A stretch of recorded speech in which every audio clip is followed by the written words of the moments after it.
Hello world, it's Duke and Dave coming to you from Piedmont, Missouri. Last weekend we updated you on some projects for water for winter time, so we're going to give you an update this weekend, starting at the top of the hill. Up here I have my 300-gallon water tank, and it was starting to get a lot of algae, so last weekend I drained the tank and refilled it up with fresh water. But researching online, the number one thing you can do for algae is don't let light in. So a lot of people recommend painting the tank or burying the tank, but with all this rock it's impractical to bury it. So I got a tarp. I already had one tarp on it, but it didn't cover the whole thing, so after I got the fresh water in, I got this new tarp, and as you can see,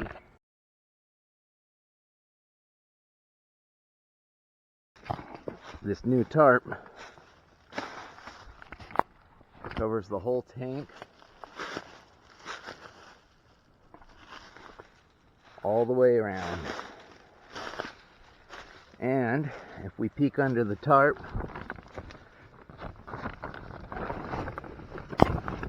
I can see that I have almost 125 gallons left up here. And this is what gives me water pressure down these hoses all the way down the hill to the camper, which is where we are going to go next.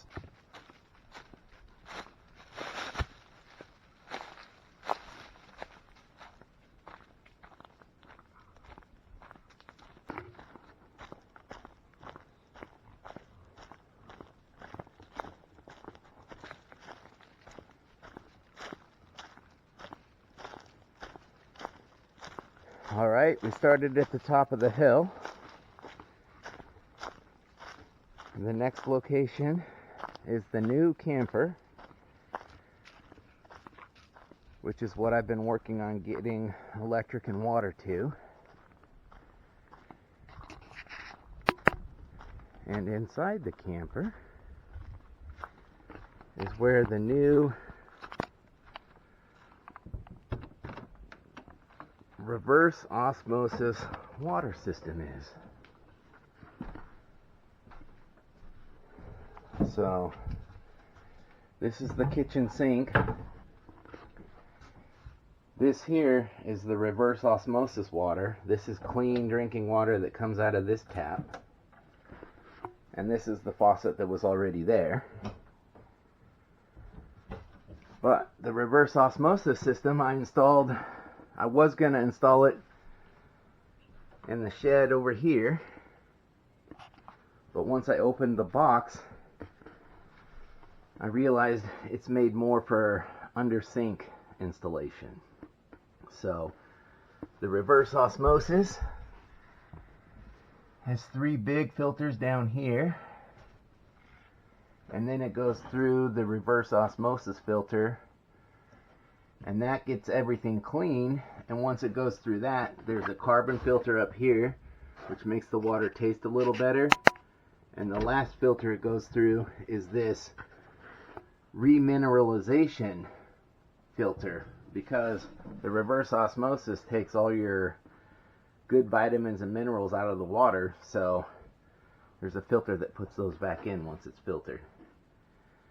And this reverse osmosis filter system is nice because it has a tank here that holds, I think, 3 gallons, no, probably 2 gallons of water, so that it's a little slow going through the reverse osmosis filter, so it fills up this tank, and then that's what, from that tank, is what goes through that reactivation filter up to the faucet. But this is made for home kitchens and not camper kitchens, so I did have to cut out a piece of this wood so that the tank could actually fit in there. And up here I had to cut out a whole section because the filters were too tall to go up there. But another thing you have to do is actually tap into a drain line. So this comes from the reverse osmosis filter, and that's water that kind of goes to your drain line. The main water that comes in this red tubing, goes through all 3 bottom filters and up through the reverse osmosis. This blue line is what goes to the faucet. That's the last filter stage. Here is the mineralization filter. But it's made to tap into kitchen sinks that have threads. And as you can see back in here, maybe you can see, there were no threads in order to attach the T-valve to. So after looking around, I found one in here right next to the hot water heater. So I just tapped into these threads on the cold water side, not the hot water side. And this is what goes to my filter. So during this, the previous owner had winterized everything, so I had to flip these valves here because they were in the winterized position. There's one back here, and that allowed me to flush the whole system. When you winterize it, there's antifreeze in all the hoses, so I had to open those valves, run the kitchen sink, had to come up here, run the bedroom sink or bathroom sink, the shower, and the toilet. And then the one last thing I was missing was here, this 12-volt pump. This is what pumps water from the fresh water tank, but most of them don't have this many hoses. So after doing some research, I found out this hose is actually just sitting in there. This is what you dump in your antifreeze tank, and then this pump can pump water in this hose to all of your lines. So when you don't want it in winter mode, these valves here, the previous owner had labeled close and open. They need to be, you want to close and open when you're winterizing, but when you're not winterizing, it'll be the opposite. So that took a little research, but figured that out. And got the reverse osmosis system put in. When I first did it, I turned on the water and I found a leak. The old valve that screwed in here was too big and it couldn't quite make a tight connection. So when I turned on the water to the whole system, I started getting water leaking out of here and it made a mess. But it's working now. I had to order a new part on Amazon. I went into town to try to find one at the hardware store, but they didn't have it. So that took a little bit of learning on fixing that. But the other thing that I realized is that when you winterize, the lowest point for the hot water is out here in the hot water heater.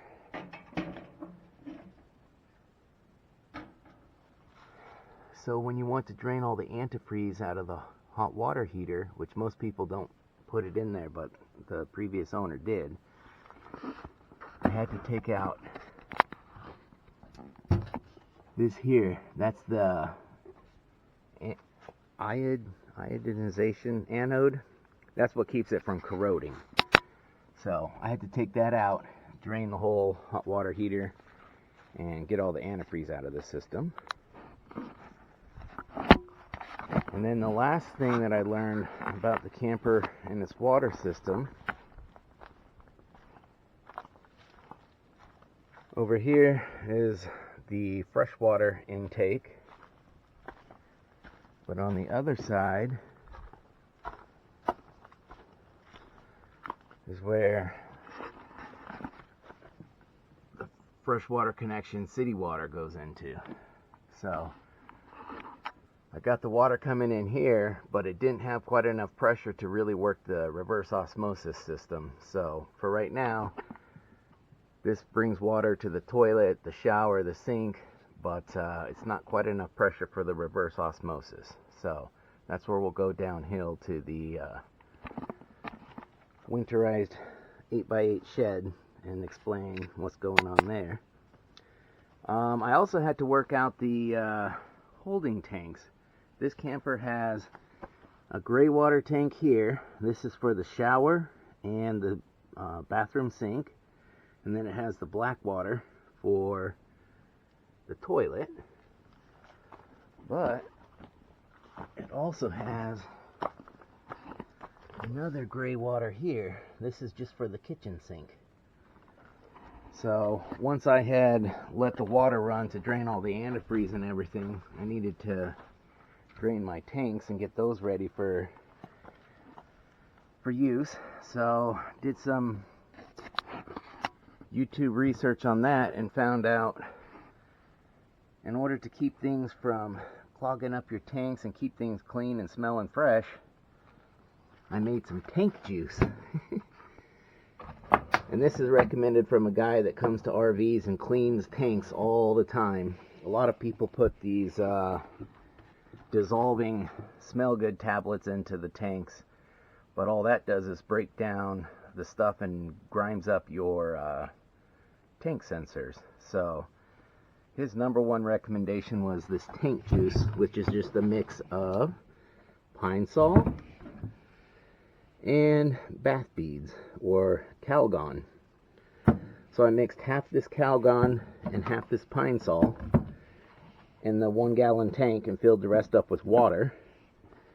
And then I go to all my tanks. I have 3 of them, the black water and 2 gray waters, and I put in 1 cup of this in each tank.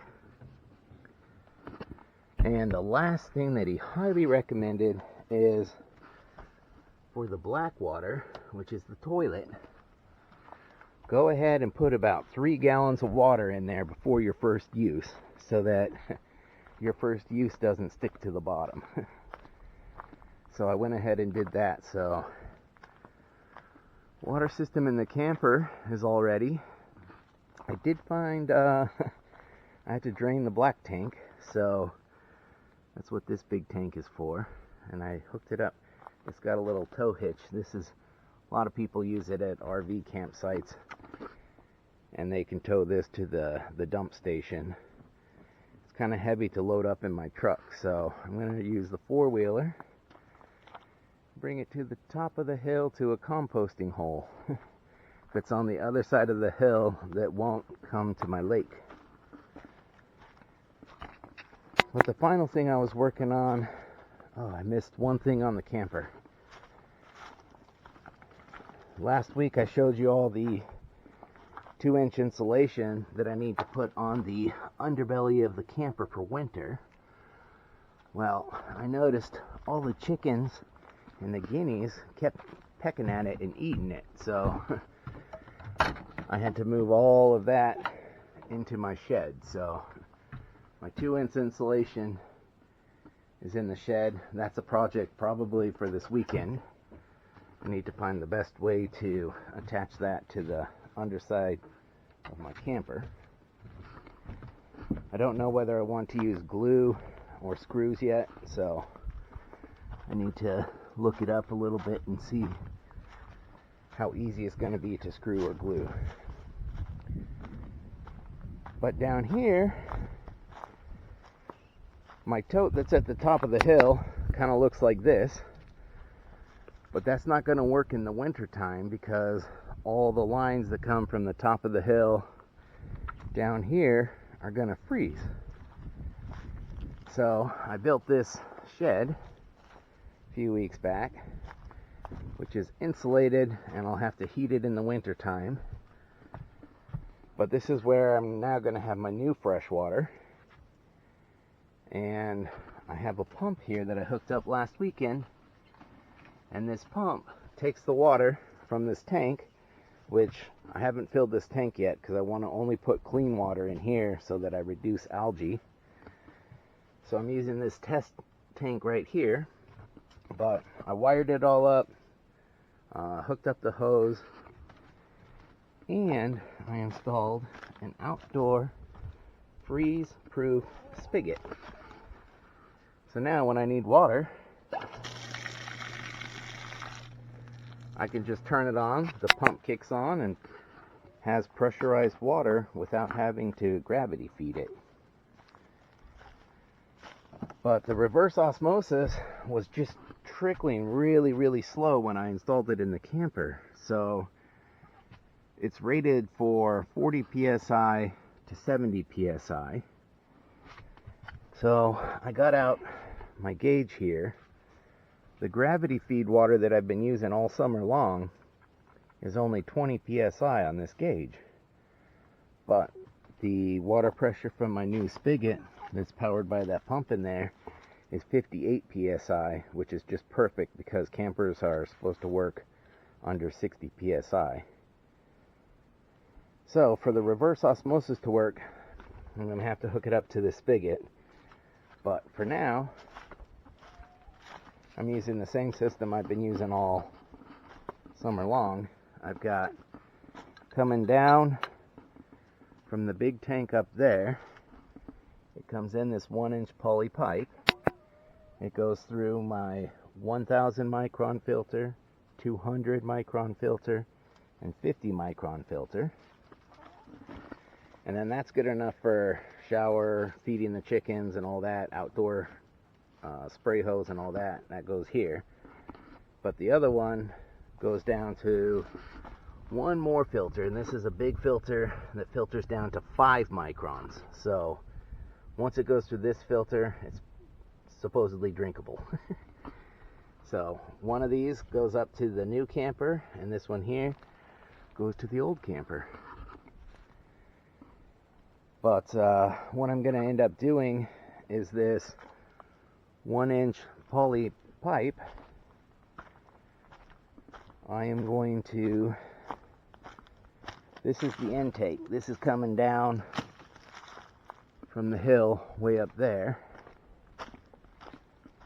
This other pipe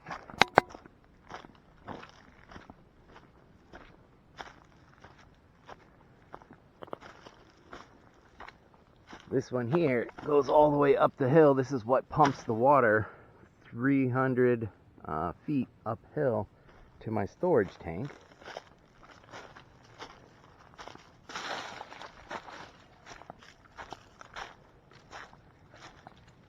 And I've got this little spring. This is all spring fed. It's coming in from here under the ground and over here.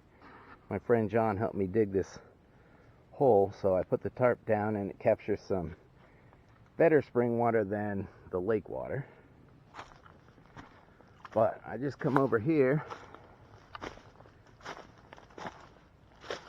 start up my pump, and it pumps it from that little holding pond from the spring water all the way up this 1-inch poly hose all the way up the hill.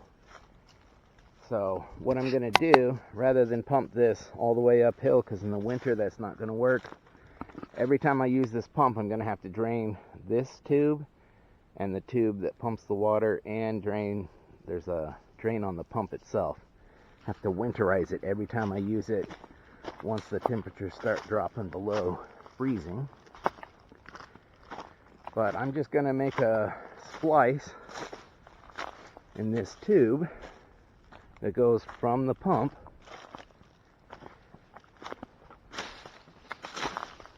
right now. It goes all the way to the tank at the top of the hill, but at my filters over here, this is the one that comes down the hill. I'm just going to splice the one from the pump, take off this hose clamp, put it on here. Then once I pump water, it's going to go through my 3 filters and the big drinking water filter, and from there that water will fill up my freshwater tank in here. And it's dark in here, so hopefully algae doesn't grow in there, but that filter is also going to help a lot too. So then I'll have water stored in the shed so that it doesn't freeze. And I can pump it to the camper as needed. What I'll probably have to do in the winter time, rather than leaving a hose like right now, this hose always has water going to the city fill on the other side of the camper. For the winter months, I'm going to have to take the water, fill up this freshwater tank, and that's insulated under the camper belly, so it shouldn't freeze in the winter. And I tested this out this weekend as well. This pump takes it from that fresh water tank and gives me pressure in here. So to turn that on, all I do is flip on the water pump switch. You just don't know if you could hear that, but the pump kicked on, and that gives me plenty of water pressure.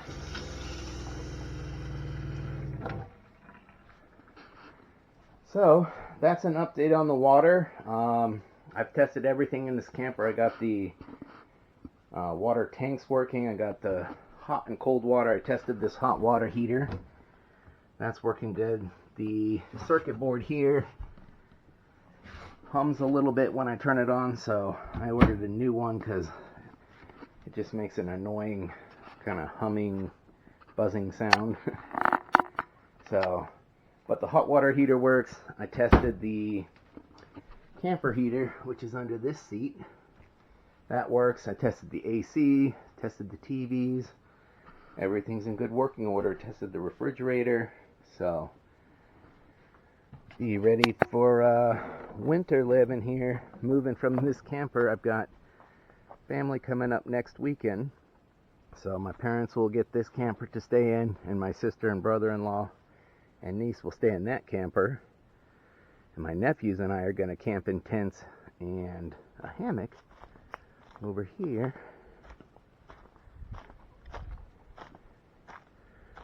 Right there, we'll do some camping in either hammocks or tents. But that's about it for this weekend update. My next tasks are, I still have to move everything. You see hoses going everywhere, electrical cables going everywhere. I need to clean this up. I need to move all my electrical equipment from this shack into the shed. And one last thing to share with you. I've got 8 chickens and 15 guineas and a dog. My sister's going to bring me a cat this next weekend when she comes up, a kitten. But Duke didn't think we had quite enough pets, so he went out and found a pet himself. So we have it in this cage.